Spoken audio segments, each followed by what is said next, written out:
Hey, how's it going, Mrs. Noda? This is Jay Rodriguez. Christina informed me that you were possibly looking to sell your home in Bear Creek Village and that you're getting a lot of calls and a lot of emails. And thankfully, your home did not flood. I can already tell you right now that all those calls and all those emails you're getting are more than likely from investors that are looking to buy your home cash, but at an investor price. So, right from the start, we see that your home is 1540 300 square feet and that you sit on the lot of 7571. What I want to do is just show you what your homes are selling for. Again, I don't know what your home may look like from the inside, but if it looks, anything like these photos of these homes that have sold within the last 6 months in your neighborhood, you'll be able to get a good ballpark figure of what you can sell your home for. So right from the start, these two properties here that you see the checkbox here, and mind you, stands for active, OP stands for option pending, P stands for pending, and right here at the bottom, S stands for sold. So what I did was I went back 6 months and I just looked at your subdivision so you can see what your market is doing. For example, this home here that sold for 105, that's 16,400 square feet, a little bigger than yours. The lot's about the same size. It sold for 105, but this home here, and we can look at the pictures, you can see that it was flooded. So you can see how it's been cut off. So it was a flooded home, and it was these investors giving these people just an investor price, but it was flooded, and that's why it sold at 105. And if we go back to it here at the bottom, this one's active. It hasn't sold. It's for 161.5. It's 16,800 square feet, and if we can look at it, it's still active. It hasn't sold. And this one, I don't. I think it's gonna be tough for them to get this price just because they really haven't done nothing to the house. They have granite, but other than that, they still have carpet. So it's not really decked out nice or anything like that.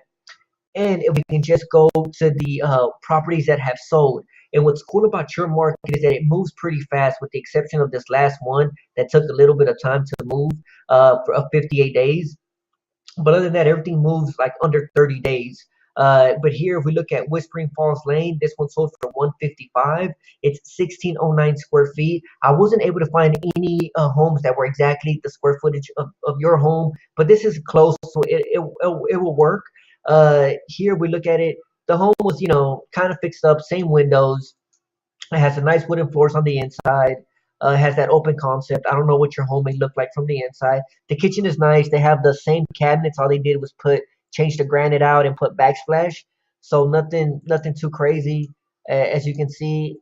And give me just a second here. And then the restrooms, all they did was just make it his and her sink. Again, it looks like the same one that came with the original house. And I know you really can't see here, but in the restroom, they added like different type of tile just to make it look nice. And as I mentioned, that one sold for just a second here. That one sold for 155. Now this one here on Rolling Timbers Drive, this one sold for 160, and it was only 1 day on market. This one here, if you can see it, I actually showed this house to one of my clients, but they had multiple offers on this one. I mean, this one was really nice. The floors look great. Uh, they changed out the hardware. The kitchen looks real nice. It looks brand new, granite. So stainless steel appliances. Again, I don't know what your home may look like, but depending on its condition, you can see more or less what you can get for the home. And then lastly, if we can just go to the last comp that sold for 170, which was the highest amount for for a home under 1,800 square feet that it sold. It was quite a bit for 170 here. It was 1784. Again, a little bigger than what yours is, but I needed to find something that's close to it. As you can see, this one's pretty decked out even from the outside. And if I can just show you the pictures here, so you can just get a good idea of what kind of what sells in your neighborhood. So the kitchen was redone. It looks like the same cabinets. It really doesn't look like a custom work on that. Stainless steel appliances. They painted it gray. That's the color that all the homes have. But overall, it's a nice looking home. But at least now you have a ballpark figure of what you may need to do if your home, needs a little bit of updating. I understand you're looking to walk away. You don't want to pay anything at closing. I totally understand it, and I hear you loud and clear. But at least with this, you see what's going on in your market. And should you still decide to sell, we can run some numbers, see what you can possibly get. Again, I don't know what your home looks like, but I'm looking at anywhere from 150 to 160, give or take. But you want to go ahead and give me a call, you can give me a call to the email. My information is right there. My cell phone number is 832-858-1161. I thank you so much for your time, and I hope to hear from you soon. Talk to you later. Bye bye.